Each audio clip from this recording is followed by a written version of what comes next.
ದೊಡ್ಡ ಯಜಮಾನ್ರೆ ತಿಂಡಿ ಅಲ್ಲಿಡು ಪಾರ್ವತಿ. ನೀನು ತಿಂಡಿ ತಿಂದ್ಯಾ?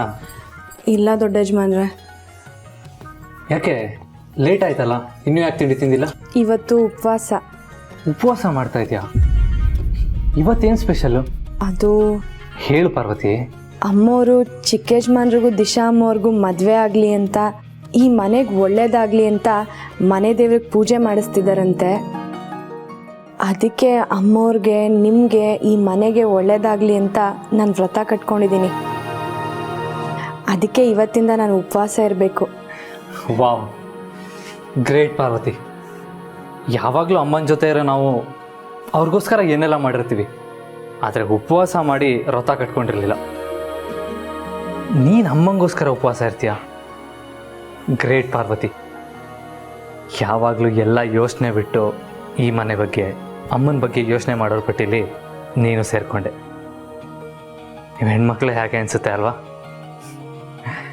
ಆದರೆ ನನಗೆ ಒಂದು ಅರ್ಥ ಆಗಲ್ಲ, ದಿನ ಇಡೀ ಏನೂ ತಿಂದೆ ಹೇಗೆ ನೀವೆಲ್ಲ ಉಪವಾಸ ಇರ್ತೀರಾ?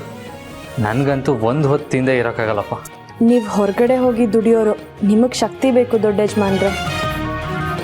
ನಮಗೆ ಭಕ್ತಿ ಇದೆಯಲ್ಲ, ಹಾಗಾಗಿ ಉಪವಾಸ ಮಾಡ್ತೀವಿ. Smart answer. ಬಟ್ ನನಗೊಂದು ಡೌಟ್ ಇದೆ. ಇವಾಗ ಸಪೋಸ್ ನೀನು ತಿನ್ನಲೇಬೇಕು ಅನ್ನೋ ಪರಿಸ್ಥಿತಿ ಬರುತ್ತೆ, ಅಥವಾ ಏನೋ ಕಂಟಕ ಬರುತ್ತೆ, ಅವಾಗ ನೀನು ತಿನ್ನಲೇಬೇಕು ಅಂತ ಫೋರ್ಸ್ ಬರುತ್ತೆ, ಅವಾಗ ಏನು ಮಾಡ್ತೀಯಾ? ನಾನು ದೇವ್ರನ್ನ ನಂಬಿದ್ದೀನಲ್ಲ, ಹಾಗಾಗಿ ಕಂಟಕ ಬರಲ್ಲ ದೊಡ್ಡ ಯಜಮಾನ್ರೆ. ಒಂದು ವೇಳೆ ಬಂದರೂ ಆ ದೇವರೇ ಕಾಪಾಡ್ತಾನೆ. ಅದು ಹೇಗೆ ಅಷ್ಟು ಕಾನ್ಫಿಡೆಂಟಾಗಿ ಹೇಳ್ತೀಯಾ ಕಂಟಕ ಬರೋದಿಲ್ಲ ಅಂತ? ನಾನು ಯಾರಿಗೋಸ್ಕರ ಉಪವಾಸ ಮಾಡ್ತಾ ಇದ್ದೀನಿ ಹೇಳಿ? ದೇವ್ರಿಗಾಗೆ ಅಲ್ವಾ? ಅವನು ತಂದಿಡೋ ತೊಂದರೆಗಳಿಗೆ ಅವನೇ ಪರಿಹಾರನೂ ಕೊಡ್ತಾನೆ.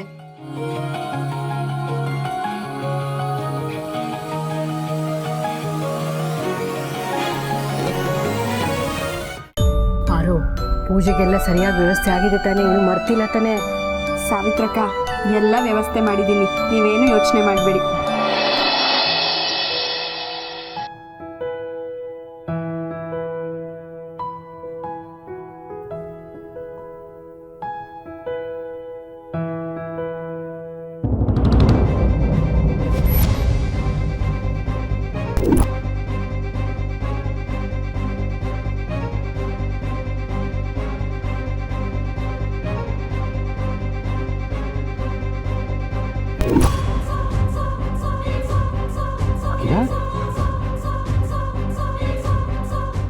ಆಹಾ, ದೇವಸ್ಥಾನಕ್ಕೆ ಹೋಗೋದನ್ನ ತಡೆಯೋದಕ್ಕೆ ಒಳ್ಳೆ ಅವಕಾಶ ದಾಮಿನಿ. ಅಯ್ಯಯ್ಯೋ ಅಕ್ಕ, ಏನು ಹೀಗಾಗೋಯ್ತಲ್ಲ?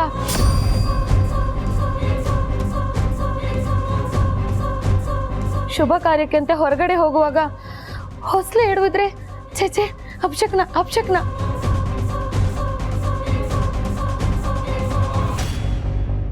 ಚಿಕ್ಕಮ್ಮ, ಇವಾಗಿನ ಕಾಲದಲ್ಲೂ ಇದನ್ನೆಲ್ಲ ನಂಬ್ತೀರಾ ನೀವು? ಅಯ್ಯೋ, ಯಾವ ಕಾಲ ಆದ್ರೇನಪ್ಪ, ಶುಭ ಶಕುನ ಅಪಶಕುನ ಇದ್ದೇ ಇರುತ್ತಲ್ವಾ?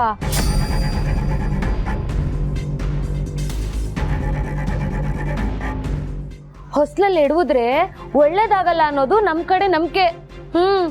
ಸರಿ, ಇವಾಗ ಇದಕ್ಕೆ ಏನು ಪರಿಹಾರ? ಪರಿಹಾರ ಯಾಕಿಲ್ಲ, ಇದೆ. ಹೋಗೋದನ್ನ ನಿಲ್ಸಿ ಮನೇಲಿ ಇದ್ಬಿಡೋಣ ಅಷ್ಟೇ.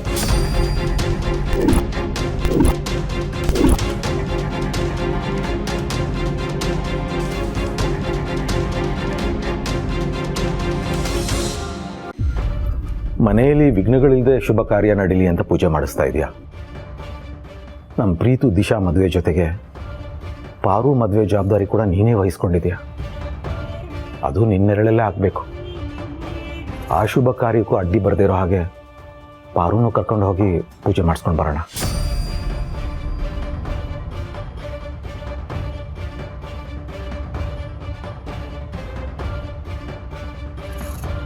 ನಿನಗಿಷ್ಟ ಇಲ್ಲ ಅಂದರೆ ಬೇಡ, ನಾನು ಹೋಗಿ ಎಲ್ಲ ವ್ಯವಸ್ಥೆ ಮಾಡ್ತೀನಿ.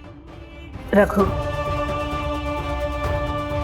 ಒಬ್ರಿಗೆ ಒಳ್ಳೆಯದನ್ನು ಬಯಸೋದು ಮಾತ್ರ ಅಲ್ಲ, ಅವಕಾಶ ಸಿಕ್ಕಾಗಲೆಲ್ಲ ಒಳ್ಳೆಯದನ್ನು ಮಾಡಲೂಬೇಕು. ಪಾರ್ವತಿನೂ ಕರ್ಕೊಂಡು ಹೋಗೋಣ. ನಿಜ ಹಾಕಿಲ್ಲ, ನೀನು ಸದಾ ಎಲ್ರಿಗೂ ಒಳ್ಳೆಯದನ್ನೇ ಮಾಡ್ಕೊಂಡು ಬಂದಿರೋಳು. ಎಷ್ಟೋ ವರ್ಷಗಳಾಗಿವೆ ಮನೆ ದೇವರ ದರ್ಶನ ಮಾಡಿ. ಪ್ರತಿ ಸರ್ತಿ ದರ್ಶನ ಮಾಡೋಕ್ಕೆ ಹೋಗೋವಾಗಲೂ ವ್ರತ ಕಟ್ಕೊಂಡು ಹೋಗ್ತಿದ್ದೆ. ಈ ಸರ್ತಿನೂ ಪ್ರೀತು ದಿಶಾನ್ ಮದುವೆಗೋಸ್ಕರ ಮನೆಯಲ್ಲಿ ಎಲ್ಲರೂ ಒಳಿತಿಗೋಸ್ಕರ ವ್ರತ ಕಟ್ತೀನಿ ರಘು.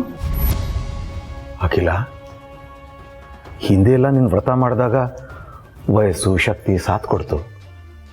ಆದರೆ ಈಗ ವ್ರತ ಮಾಡ್ತೀನಿ ಅಂದರೆ ಸ್ವಲ್ಪ ಕಷ್ಟ ಆಗ್ಬೋದು. ಈಗಲಿಂದಾನೇ ಉಪವಾಸ ಮಾಡಬೇಕಾಗತ್ತೆ. ಒದ್ದೆ ಬಟ್ಟೆ ತೊಟ್ಟು ಮಡಿಯಲ್ಲಿ ದೇವ್ರನ್ನ ತಲೆ ಮೇಲೆ ಹೊತ್ಕೊಂಡು ಗುಡಿಯಲ್ಲಿ ಸ್ಥಾಪನೆ ಮಾಡಬೇಕಾಗತ್ತೆ. ಮಾಡ್ತೀನಿ ರಘು. ಮನೆ ದೇವರ ದರ್ಶನಕ್ಕೆ ಬೇಕಾದ ಎಲ್ಲ ರೀತಿ ರಿವಾಜುಗಳನ್ನು ಮಾಡ್ತೀನಿ.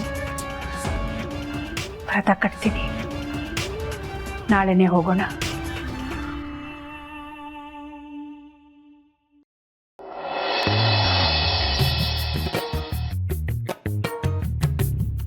ಗಣಿ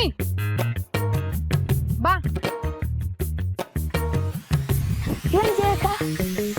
ಕೊಡಿಯಮ್ಮ. ಪ್ರಸಾದ ಕೊಡಿಯಮ್ಮವ್ರೆ. ಅಯ್ಯೋ ಸ್ವಲ್ಪ ಅಲ್ಲ, ಪೂರ್ತಿ.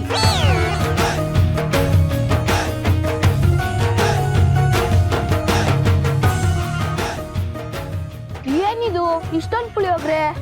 ಅಮ್ಮವರು ದೇವಸ್ಥಾನಕ್ಕೆ ಹೋಗಿದ್ರು, ಅಲ್ಲಿಂದ ಪ್ರಸಾದ ತಗೊಂಡ್ ಬಂದಿದ್ದಾರೆ, ತಿನ್ನು. ಪ್ರಸಾದನೇ ಊಟದ ರೇಂಜಲ್ಲಿ ಇದೆ.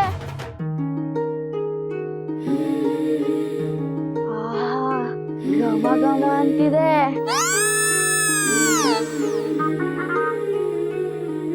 ಸಖತ್ತಾಗಿದೆ. ಅಷ್ಟೊಂದು ಸಖತ್ತಾಗಿದೆಯೇನೋ? ಹೂ ಅಮ್ಮವ್ರೆ, ನಿಜವಾಗ್ಲೂ ಸಖತ್ತಾಗಿದೆ. ಸಕ್ಕತ್ತಾಗಿದೆ ಅಂತ ಇದೀಯಾ? ಇದೆಲ್ಲ ನಿನ್ಗೆ, ತಿನ್ನು ತಿನ್ನು. ಎಲ್ಲ ನನ್ಗೇನಾ?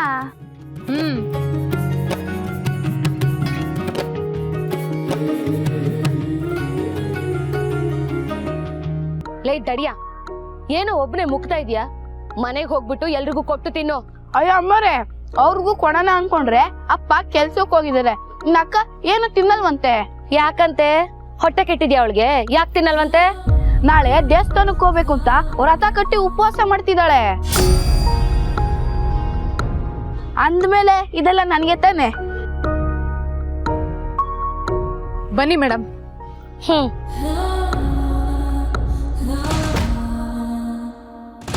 ಎಲ್ಲ ಇವಳ ಈ ಕೆಲಸದೋಳು ತುಂಬಾ ಅಧಿಕ ಪ್ರಸಂಗ ಆಯ್ತಲ್ಲ.